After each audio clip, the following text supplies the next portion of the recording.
সামনে ওমর ফারুক ছিলেন, সামনে কে দাঁড়িয়ে বলে, ইয়া রাসূলুল্লাহ, আপনিও বাপের জাত, আমিও বাপের জাত। আপনি মায়ের কথা যদি 3 বার বলেন, তাহলে বাবার কথা আপনাকে 6 বার বলা লাগবে। আপনিও বাপের জাত, আমিও বাপের জাত। এখানে মায়ের কোনো জাত নাই, সেই মায়ের ব্যাপারে আপনি কয়বার কইছেন? বাপের ব্যাপারে কয়বার বলা লাগবে? 6 বার। হুজুর বলতেছে, কে বলতেছে? ওমর ফারুক বলতেছে, হুজুর আপনিও বাপের জাত, আমিও বাপের জাত। মায়ের কথা যখন 3 বার কইছেন, বাপের কথা 6 বার বলেন, কারণ আপনি যেটা বলবেন, যেটাই করবেন, সেটাই ইসলামের দলিল হবে। মা আতাকুমুর রাসূলু ফাখুযুহু ওয়া মা নাহাকুম আনহু ফান্তাহু।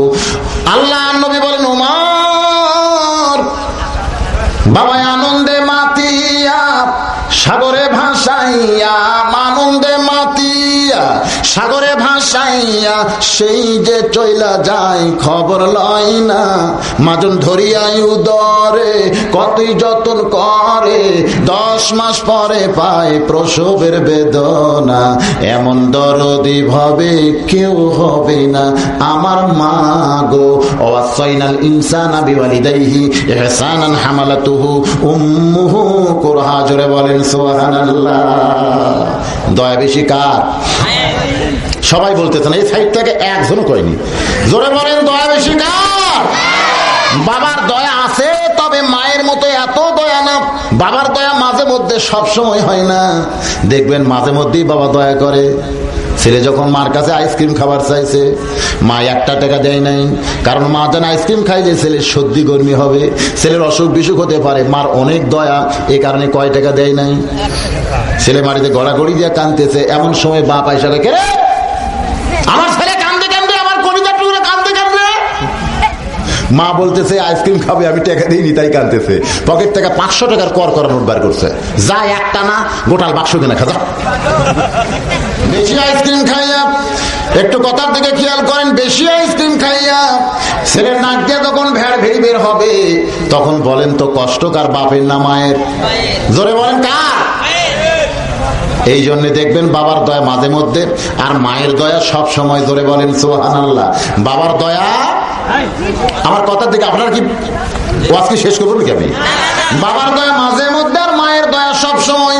হোসাইন বাবার পা ধরে কাঁদতেছে আর বলতেছে, বাবাই ভালো, মা ভালো না। আর সামনে দাঁড়ায় হাসান কাঁদতেছে, ও বাবা আজকে 2 দিন হলে কোনো কিছুই খাই নাই। হযরত আলী একবার হাসানের দিকে, একবার হোসেনের মুখের দিকে তাকাইতেছে। ছেলেদের শুকনা মুখ দেখলে বাবার কলিজায় দরদ হয় কি হয় না? জোরে বলেন, হয় কি হয় না? হযরত আলী একবার টোপলার দিকে তাকায়, টোপলার মধ্যেই খাবার আছে। 2টা ছেলে 2 দিন হলে না খাইয়া শুকনা মুখে যখন বারবার বাবার কাছে খাবার চায়, দুনিয়ার কোন বাবা গো পারবে যে টোপলাটা এভাবে আর হেফাজত করতে? বাগান হযরত আলী টোপলার দিকে, সন্তানের মুখের দিকে যখন তাকায়, এমন সময় আল্লাহর কোরআন দাঁড়িয়ে বলতেছে, ইন্নামা আমওয়ালুকুম ওয়া আওলাদুকুম ফিতনা। আলী রে, সন্তানের মুখের দিকে তাকায়া দরজার ফকিরকে ভুলে যাস না। জোরে সরে বলেন সুবহানাল্লাহ। আলী রে, নিশ্চয় সম্পদ আর সন্তান হলো বিপদের কারণ।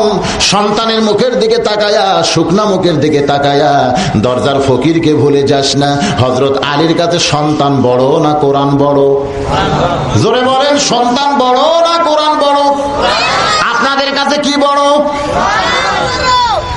এই বিয়া তো করেনি ছোট ছোট মানুষ, কিছু বুঝবার পারতেছো বাবা? তোর বাপক কয়ে দেখ কে বড়। যারা বিয়া শাদী করছে, সন্তান আছে, তারা কি জবান খুলে কি বলেন? কোরআন বড় না সন্তান বড়? আরো করে কোরআনের পক্ষে সবাই হাত তোলেন নাই? কি কোন ভাই, সবাই হাত তোলেন নাই? তাহলে কোরআনের পক্ষে কথা বলতে হবে। হযরত আলীর কাছে যদি কোরআন বড় হয়, যে কোরআন বলতেছে ইন্নামা আমওয়ালুকুম ওয়া আওলাদুকুম ফিতনা, সন্তান তোমার 2 দিন হলে না খেয়ে আছে, সন্তানের শুকনা মুখের দিকে তাকায়া দরজার ফকিরকে ভুলে যাইও না। এখন হযরত আলী দরজার ফকিরকে খাবার দিতে চায়, কিন্তু হোসাইন এত জোরে 2টা পা জাপটে ধরেছে, যাবার মতন কোনো ক্যাপাসিটিও নাই। সামনে হাসান দাঁড়ায় কাঁদতেছে। এখন হযরত আলী কি করে?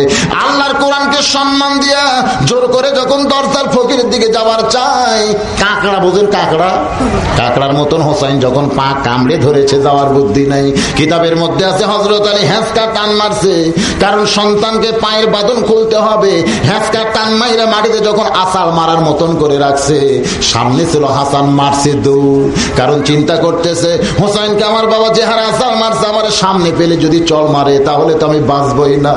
হযরত আলী হাসান হোসাইনকে এরকম ঠেকনার মতো রাইকা যখন দরজার দিকে যায়, হাসান দৌড়ে এসে হোসাইনের মাথাটা উরুর উপরে নিয়ে কান্দের বলে, ও হোসাইন ভাই, তুই না কইলি বাবাই ভালো মা ভালো না, কিন্তু বাবার হাতে খাবার টোপলা থাকার পরেও বাবা তোরে খাবার দিল না। এবার হোসাইন চিল্লায় বলতেছো, ও বাবা তুমি আমারে মারছো, বাবা তুমি আমারে ফেলে দিয়েছো, বাবা তুমি কি আমারে চিনো?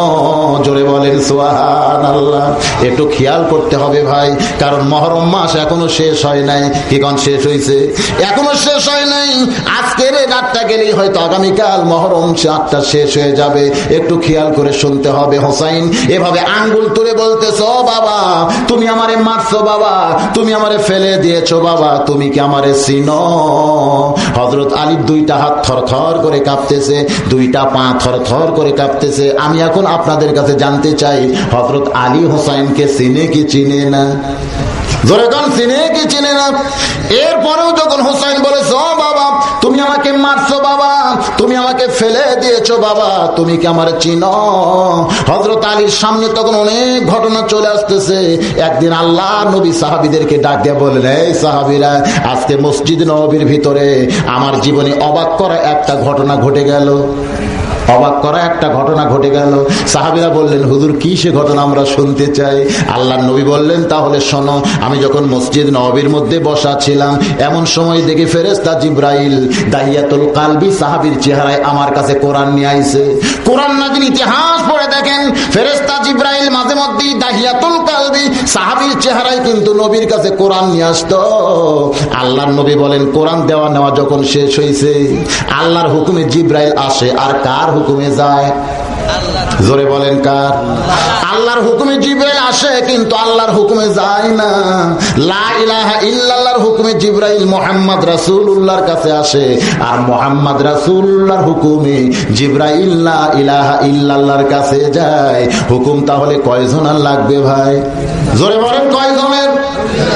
হয়তো ভাবতেছেন কেন, সবকিছুই তো আল্লাহর হুকুমে হয়।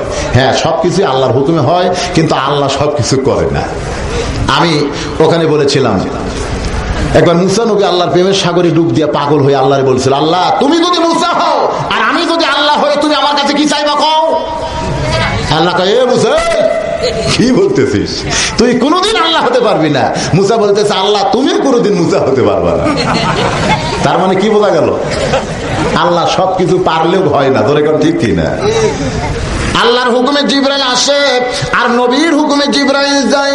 দাহিয়াতুল কালবি সাহাবীর চেহারায় জিবরাইল আল্লাহর হুকুমে নবীর কাছে আইসা কোরআন দেওয়া শেষ হয়ে গেছে। এখন নবী আর জিবরাইলকে যাইতে কয় না। দাহিয়াতুল কালবি সাহাবীর চেহারায় নবীর ডান পাশে জিবরাইল বরকতের আশায় বসে গেছে। জোরে কোন সুবহানাল্লাহ। কিসের আশায়? কিসের আশা? নবীর ডান পাশে বসা। বুঝতেছেন না? আমরা কিন্তু নবীরে চিনি না, জিবরাইল কিন্তু আল্লাহর নবীকে চিনে। যেদিন জিবরাইল কোলদারা হইয়া লাইলাতুল মেরাজে বোরাকের পিঠে করে নবীকে আল্লাহর কাছে নিয়ে যায়, একটা জায়গায় গিয়া জিবরাইলকে আল্লাহ ব্রেক করে দেয়, জিবরাইল রে আর সামনে আসবি না। জিবরাইল যখন ব্রেক হয়েছে, নবী তখন সামনে যায়। নবী বলতেছো, জিবরাইল ভাই তুমি কি আমাকে দুনিয়া থেকে আল্লাহর বাড়িতে নিয়ে আইছো, এখন তুমি কেন ব্রেক করেছো, আমার সঙ্গে কেন যাবার চাও না? জিবরাইল বলে, নবী গো, আমি তো আপনার ওসিলায় আল্লাহকে একবার দেখতে চাই। আজ পর্যন্ত আমি জিবরাইল আল্লাহরে দেখি নাই। আমি মনে করেছিলাম আপনাকে নিয়ে যখন আল্লাহর বাড়িতে যাচ্ছি, আপনার ওসিলাই বুঝি আল্লাহরে দেখা যায়। কিন্তু আমার আল্লাহ তাআলা আমাকে ব্রেক করে বলল, জিবরাইল আমি আমার দোস্তের জন্য বসে আছি, অন্য কাউরে সেখানে নিব না।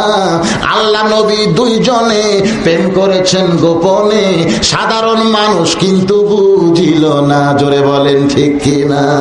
সে নামে সুর ধরিয়া পাখি যায় গান করিয়া, সে নামে মজনু হলো, সে নামে মজনু হলো মওলায় আমার কাদের গনি। নবী মোর পরশমণি, জোরে কর, নবী মোর পরশমণি, নবী মোর সোনার খনি, নবী নাম ভাবে যে জন সেই তো দোজাহানের ধনী।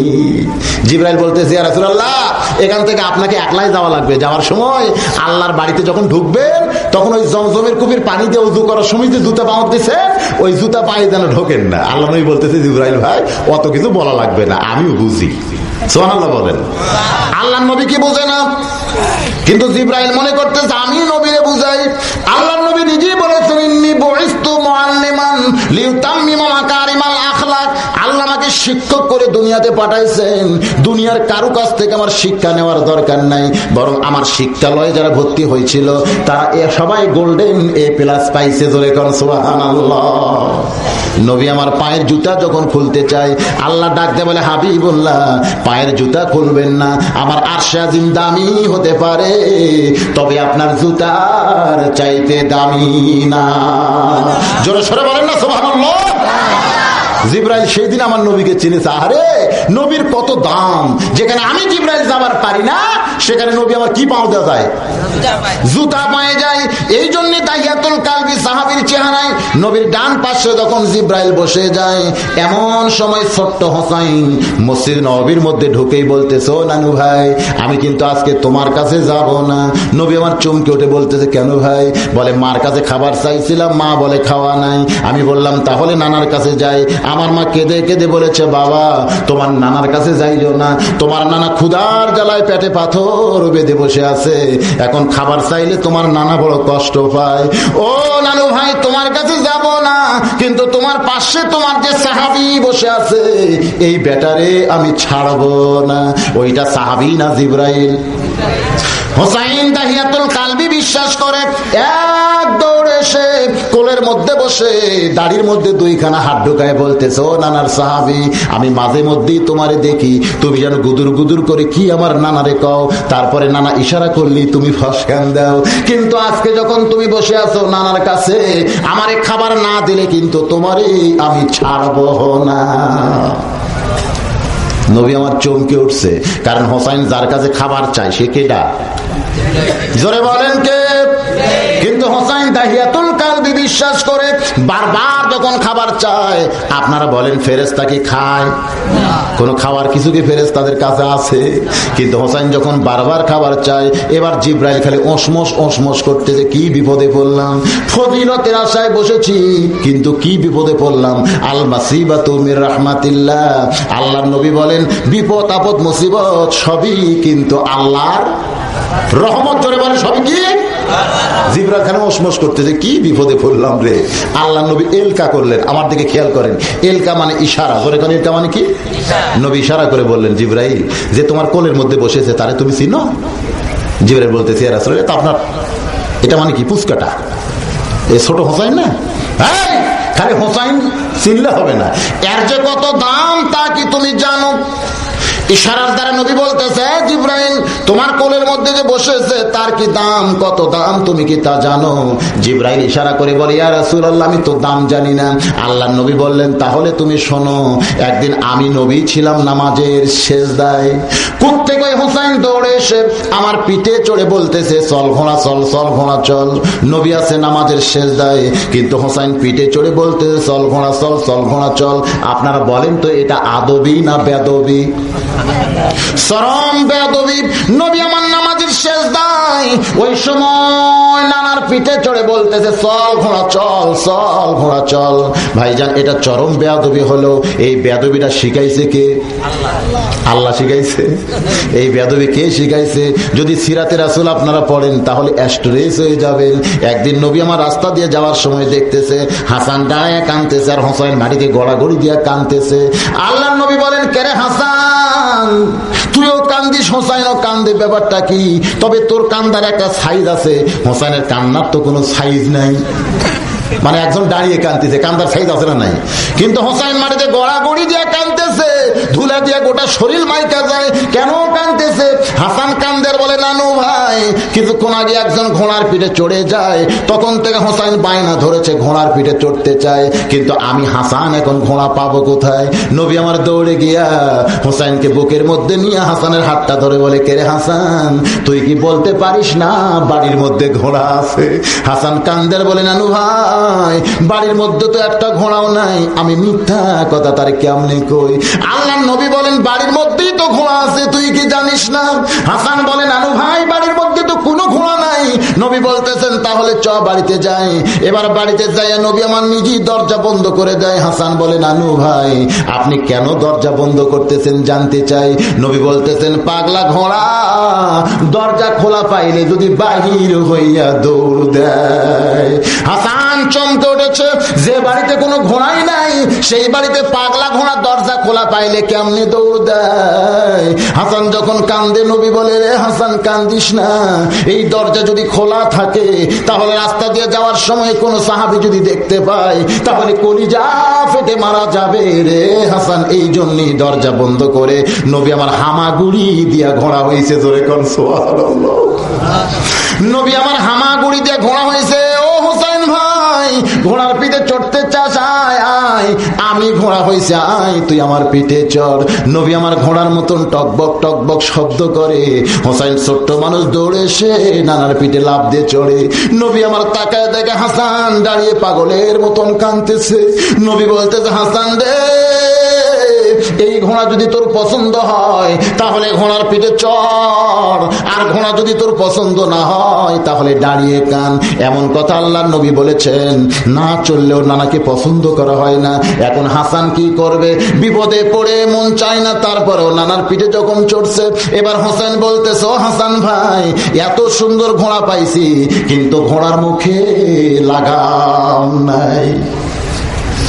নবী আমার মুস্কি মুস্কি হাসি আর বলে, হাসান রে কে বলে হোসেনের বুদ্ধি নাই? কারণ লাগাম ছাড়া ঘোড়ার পিঠে কেউ যদি চড়ে কোনদিন গন্তব্যে যাইতে পারবে না। নিদানে আখেরাতে তরাইতে ফুলসিরাতে কান্ডারি হইয়া নবী পার করিবেন সেই তরণী। জোরে বলেন নবী মোর পরশমণি, নবী মোর সোনার খনি, নবী নাম ভাবে যেজন সেই তো দোজাহানের ধনী। জোরে বলেন না হাবা। নবী আমার নৌকার মাঝে হবেন আর সমস্ত গুনাহগার উম্মত সেই নৌকার উপরে চড়বে। নবী আমার মাঝি হইয়া বৈঠা মারতে মারতে আমাদেরকে জান্নাতের দরজায় পৌঁছায় দিবে। জোরে করে সুবহানাল্লাহ। এমন একটা নবী আমরা পাইছি ভাই, সুবহানাল্লাহ। মাথার চিকন পাগড়ি খুলে নবী আমার মুখের মধ্যে ঢুকায়া দেয়। হোসাইন হাসকা টান মারলে ওই পাগড়িটা নবীর গালসির মধ্যে ঢুকে যায়।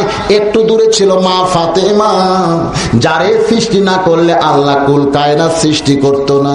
সেই মহামানবের পিঠে চড়ে তার দুইটা সন্তান বেয়াদবি করতেছে। মা ফাতেমার কলিজা সহ্য পায় না, এক দৌড়ে আইসা এত জোরে হাসানকে ধাক্কা মারছে, এত জোরে হোসাইনের গালে চড় মারছে। দুইটা ছেলে কানতে কানতে যখন দুই দিকে যায়, নবী আমার এতিমের মতন দাঁড়ায় বলতেছে, এই দুনিয়াতে আমার কেউ নাই রে, এই দুনিয়াতে আমার কেউ নাই। আমি একটু আনন্দ করি, এটা কারো কলিজা সহ্য পায় না।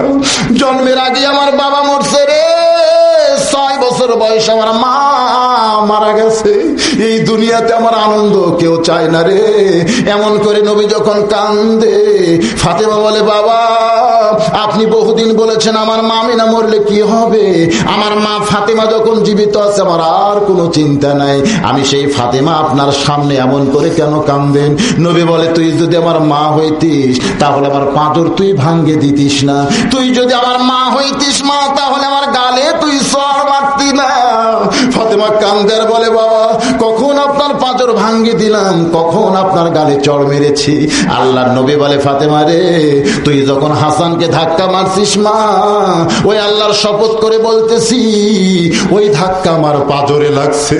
তুই যখন হোসেনকে চড় মারছিস মা, তাকায় দেখ আমার গাল তুই লাল করেছিস, জিনিস। মা ফাতেমা তাকায় দেখে সত্যই তাই, নবীর গালটা লাল দেখতে পায়। ফাতেমা পায়ের মধ্যে পড়ে কান্দে আর বলে, বাবা হাসান হোসেনকে মারলে আপনি যদি কষ্ট পান, ওই আল্লাহর শপথ করে বলতেছি আর কোনদিন হাসান হোসেনকে মারবো না। নবী বলে, ফাতেমা রে, আমার ভিতরের কলিজা তুই কি দেখছিস মা? ফাতেমা কান্দে আর বলে, বাবা ভিতরের কলিজা কি কোনদিন দেখা যায়? আল্লাহর নবী বলে, ফাতেমা রে, আমার ভিতরের কলিজা যদি দেখতে চাস তাহলে হাসান আর হোসেনের দিকে দেখিস মা, এরাই দুই ভাই হলো আমার কলিজার টুকরা। জোরে সরে বলেন সুবহানাল্লাহ। নবী তো শিখাইছে, জোরে কর ঠিক কিনা? কিন্তু আজকে তো নামাজের শেষ দায় আছে, আজ তার ঘোড়া হয় নাই। কিন্তু হোসেন মনে করেছে নানা আমার ঘোড়া হয়েছে, এই মনে করে দৌড়ে এসে পিঠের উপরে চড়ে বলতে, চল ঘোড়া চল, চল ঘোড়া চল। নবী আমার চমকে উঠছে, কারণ নামাজের মালিক কে? ইন্না সলাতি ওয়া নুসুকি ওয়া মাহইয়ায়া ওয়া মামাতি লিল্লাহি রাব্বিল আলামিন। নামাজের মালিক হলো আমার আল্লাহ। নামাজের মালিক আল্লাহ যদি বেজার হইয়া যায়, এই মনে করে নবী একটা হাত দিয়ে হোসেনকে যখন পিঠ থেকে নামাতে চায়, এমন সময় আল্লাহ ডাকতে বলে, হাবিবুল্লাহ আমার ভয়ে হোসেনকে পিঠ থেকে নামাবেন না। আপনি যেমন হোসেনকে ভালোবাসেন, আমি আল্লাহ তেমন ভালোবাসি। আপনারে ঘোড়া বানাইছে, আমি আল্লাহর বড় ভালো লাগতেছে। আল্লাহর নবী এলকা করে বলে, জিব্রাইল আমারে ঘোড়া বানাইলে আল্লাহ যদি ভালো লাগে, সেই হোসাইন তোমার কোলে বসেছে, তুমি ওসমোস কইরো না। জিব্রাইল খামোশ হয়ে গেছে। ওরে বাবা, দাম আছে না নাই? দাম আছে না নাই? নবীরে ঘোড়া বানাইলে আল্লাহ যদি খুশি হয়, আর আমি জিব্রাইল তো থুতেই নাই। জিব্রাইল যখন খামোশ হইয়া যায়, হোসাইন বলতেছো নানার সাহাবী এত দেরি করো কেন? তুহিব্বুন তুহাদ্দু, মহব্বত করলে হাদিয়া দেওয়া লাগে, তুমি কি নবীর সুন্নত মানো না? তাড়াতাড়ি আমারে খাবার দাও, খাবার না দিলে কিন্তু তোমারে ছাড়বই না। এখন ফেরেশতা জিব্রাইল খায়ও না, খাবার কিছু নাই, কিন্তু হোসাইন খালি দাহিয়াতুল কালবি সাহাবী মনে করে বারবার খাবার চায়। এক সময় ফেরেশতা জিব্রাইল দু চোখ দিয়ে দর দর করে পানি পড়তেছে। আমার আল্লাহ ডাক দেয় বলে, জিব্রাইল ফান্দে পড়া বগ হইয়া তুই কান্দিস না, যে তোর কাছে খাবার চায়, আমি আল্লাহ তারে এত ভালোবাসি, বেহেশতের বাগানের আঙ্গুর তোর জামার ডান পকেটে ভরাইয়া দিলাম। জোরে সরে বলেন সুবহানাল্লাহ। ফান্দে পড়া বগ হইয়া কান্দিস না, যে তোর কাছে খাবার চায় সে তো তোরে চিনে না। তোরে যদি চিনতো তাহলে তোর কোলের মধ্যেই বসতো না। নবীর সাহাবী দাহিয়াতুল কালবি মনে করে বারবার যখন খাবার চায়, আমি তোর কোলে বসা ওই মানুষটারে, ছোট্ট মানুষটারে এতই ভালোবাসি, বেহেশতের বাগানের আঙ্গুর তোর জামার ডান পকেট ভরাইয়া দিলাম। জিবরাইল আর কান্দে, চোখের পানি মুছে পকেটে হাত ঢুকে আঙ্গুর যা ছিল বুঝলেন সব আঙ্গুর বের করে হোসেনের দুই হাত ভরে দিছে। বলেন তো হোসেন খুশি না বেজার? আসলেই তো খুশি হওয়ার কথা, কারণ খাবার চাইছে ক্ষুধার জ্বালায়, খুরমা খেজুর দিনই যথেষ্ট। সেখানে যদি আঙ্গুর দেয়, ফকির যদি সকালে ভিক্ষা চায়, মা এক মুঠি চাল দাও মা, বাড়িওয়ালা যদি বলে শুধু ভিক্ষাই দিব না, বসে আছো, আর তোমার সাহাবী পকেট ভরা আঙ্গুর নিয়ে বসে থাকে, খবরদার এই বেদক যেন তোমার দরবারে আর না আসে। খুশি না রাগ? আমরা তো মনে করছি খুশি, কিন্তু আঙ্গুর নিয়ে নবীর কাছে গিয়ে বলতে, নানু ভাই ক্ষুধার জ্বালায় তুমি পেটে পাথর বাঁধতে বসে থাকো, আর তোমার সাহাবী পকেট ভরা আঙ্গুর নিয়ে বসে থাকে, খবরদার এই বেদক যেন তোমার দরবারে আর না আসে। নবী আমার চমকে উঠছে দুই কারণে। জোরে কম কয় কারণে? এক কারণ হলো হোসাইন জিব্রাইলকে না চিনে বেদক কইছে, আর দুই নম্বর কারণ হলো জিব্রাইল আঙ্গুর পাইল কোথায়? কারণ আল্লাহ নবী জানে ওইটা কেডা? নবী জানে না? আল্লাহ নবী জানে ওইটা জিব্রাইল। ফেরেশতারা খায় না, খাওয়ার কোন জিনিস ফেরেশতার কাছে থাকে না, তাহলে জিব্রাইল আঙ্গুর পাইলো কোথায়? নবী আমার চমকে গেছে কয় কারণে, একটু খেয়াল করবেন। এক নম্বর কারণ হলো হোসাইন তারে না চিনে বেদক কইছে, আর দুই নম্বর কারণ হলো জিব্রাইল আঙ্গুর পাইলো কোথায়? নবীর পাশে জিব্রাইলের পকেট আঙ্গুর করতে গাইলো, আমার আল্লাহ না জানাইলে নবী জানে। জোরে কম। কিন্তু এখন কতগুলা বাবা আছে মনে হয় আপনাদের এলাকায় নাই, আমাদের বগুড়ার মতো অনেকে হয়েছে বাবা, আমার দয়াল বাবা কেবলা কাবা, আমার দয়াল বাবা কেবলা কাবা, আয়না কারিগর, আয়না বসাইছে বাবা কলবের ভিতর। ওই বাবারা খালি চোখ বন্ধ করে, আল্লাহ নাই ইল্লাল্লাহ নাই। মাঝে মধ্যে ইলের এত করে ঝাঁকি, পাশে মুরিদ ছিল, কাত হয়ে পড়ছে। মুরিদ কিছুক্ষণ পরে বলতেছে, বাবা এত জোরে ঝাঁকি মারলেন কেন? আরে পাগল, আমি চোখ বন্ধ করে দেখছি কাবার উপর একটা মুরগি উঠছে। কাবার উপর মুরগি উঠলো আর আমি থাকতে পারি? তো এখান থেকে ইলের ধাক্কা দিয়ে মুরগি খেদাই দিলাম। মুরিদ কয়, হাই রে বাবা, কোথায় বাবা আর কোথায় কাবা? এই মুরিদ পাগলেরা জীবনে কোরআনও পড়ে না, কোরআন বোঝেও না, কোরআনের মাহফিলে আসেও না। ধরে এখন ঠিক কিনা? আর বাবা যা পায় তাই বিশ্বাস করে। এই বাবারা অনেক সময় বলে, আগে করনে মুনাফিকের কাজ, ধ্যান যোগে হয় দিলের নামাজ। আগে করনে